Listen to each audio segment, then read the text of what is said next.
Hello lovelies, I hope you're all having a beautiful week and welcome back. Today's video, I'm kind of filming it across the week and it's all about how to romanticize your everyday life. I've seen this video kind of float around the internet a little bit lately. It's a very nice style of video because it just forces you to completely slow down, and every little thing you do in your daily life you're being made to really appreciate and also be grateful for the things which normally would go unnoticed. I think this mindset used to come very naturally to me, like particularly a couple of years ago when I would do a lot of journaling and I would do a lot of manifestations and affirmations, mostly honestly, and it kind of really helped me feel grateful for everything around me. And I'd wake up and I would just kind of have a lot of gratitude and happiness inside of me that I would see translate from me into the landscape around me very naturally.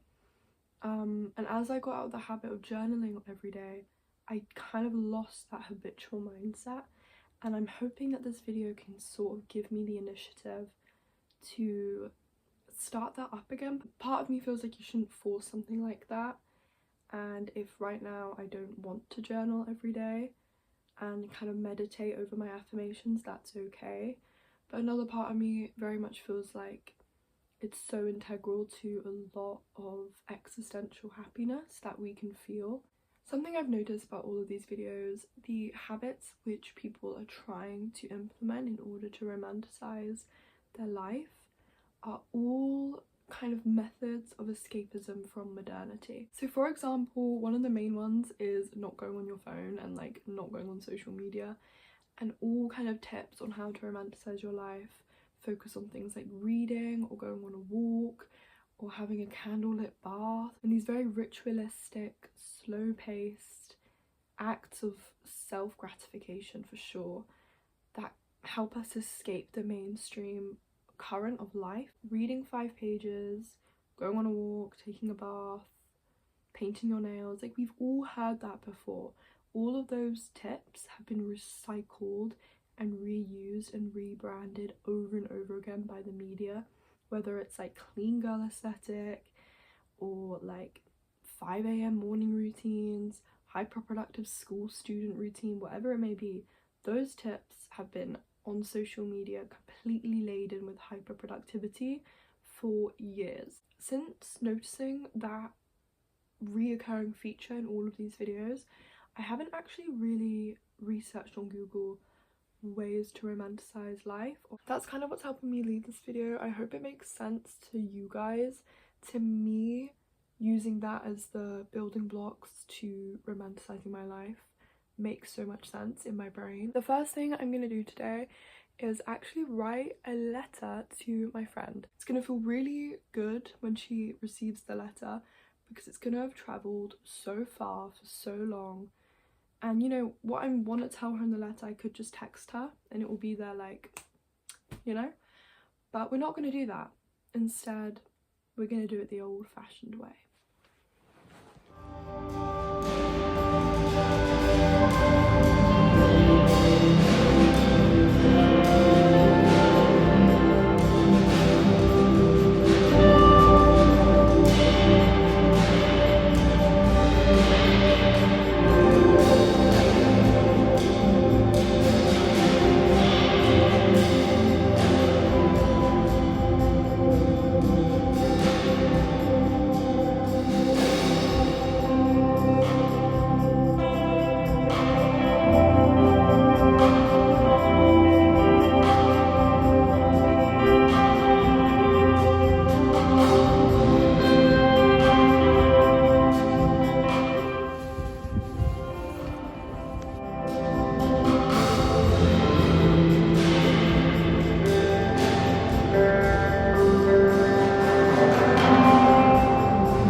I've slightly forgotten how much of this video I have filmed, but right now I'm just walking along a really nice little cycle path. Being outside just completely clears your head, at least it does for me, and I think most people find that, to be honest. And it's crazy how all the clutter from your brain just completely goes. Right now I don't have any thought in my head apart from the fact that this is so beautiful, and I am so lucky to live here and experience this.